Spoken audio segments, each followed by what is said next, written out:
I'm Father David, and now today we're talking about the third pillar of Lent, giving money to charity. Listen to this wonderful story. Her real name was Matilda, but everyone calls her Molly, and she is known all around the neighborhood as always cheerful and someone who is always willing to help others. So when her best friend walked into her small and very simple apartment, she was amazed to see Molly sitting at the table in tears, sobbing uncontrollably. She didn't have to ask. There on the table in front of Molly was crayon drawings done by Molly's daughter. It was a Crayola picture of Molly's empty kitchen cupboards, next to another drawing of her empty refrigerator. The door open and the shelves empty. Molly sobbed, "I just can't do it.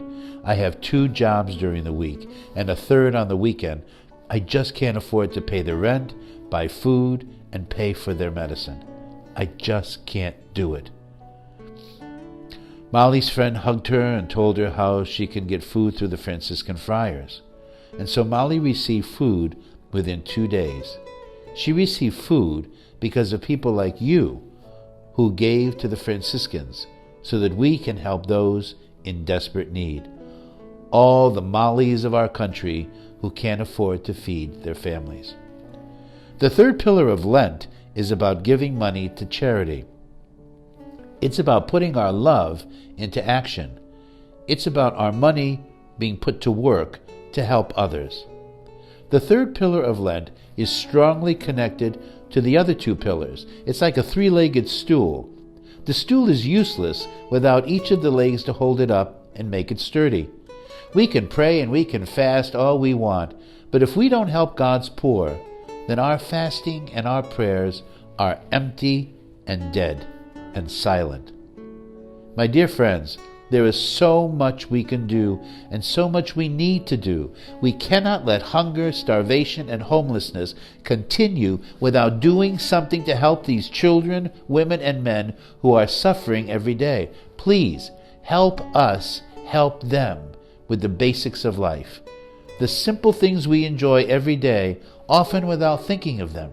Help us to bring them food, clothing, companionship, someone they can speak to after they're fed and made safe and warm.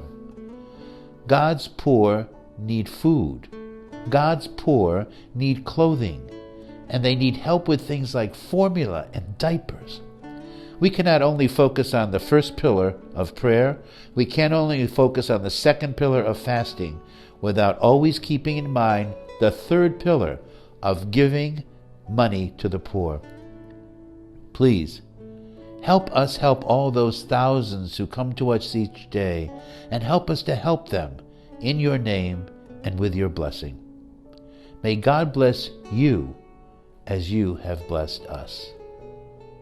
Help us with this third pillar of Lent, giving charity to the poor.